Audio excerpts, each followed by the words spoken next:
یو سړی ښځې لره قسم ورکو چې ته قسم وخوره چې ستا له ما سره مینه ده او زه دې خوښ یم ته له ما سره محبت کوې نو ښځې ورته وویل چې قسم دې راکو نو اوس به زه حقیقت درته ووایم چې زه له تا سره مینه نه لرم ته مې ښه نه ایسې دا خبره حضرت عمر رضی الله تعالی عنه ته راورسېده حضرت عمر رضی الله تعالی عنه هغه زنانې ته وویل چې ته هغه ښځه یې تا ویلي و خپل خاوند ته چې زه له تا سره مینه نه لرم ته مې بد ایسې نو ښځې ورته وویل ای امیر المؤمنینه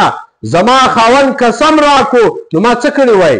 حضرت عمر رضی الله تعالی عنه ورته وویل تا به خپل خاوند ته درواغ ویلي وای چې زه له تا سره مینه لرم که څه هم ته د خپل خاوند سره مینه نه لرې تا خپل خاوند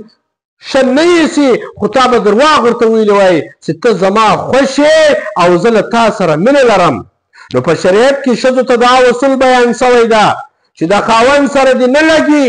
مینه دې نه وي ورسره بیا هم ته خپل خاوند ته داسې مه وایه چې زه له تا سره مینه لرم بلکې ته به دی ورته وایې چې زه له تا سره مینه لرم او دا حکم د خاوند دپاره هم ده چې تا خپله ښځه په حقیقت سره خوښه نه وي ته د خپلې ښځې سره مینه نه لرې نو د دې لپاره چې کور خراب نشي نو ته به خپلې ښځې ته درواغ وایې چې زه له تا سره مینه لرم ته مې ډېره خوښه یې چې زه تا ونه وینم نو دا کور خوند نه راکوي چې ته په کور کې نه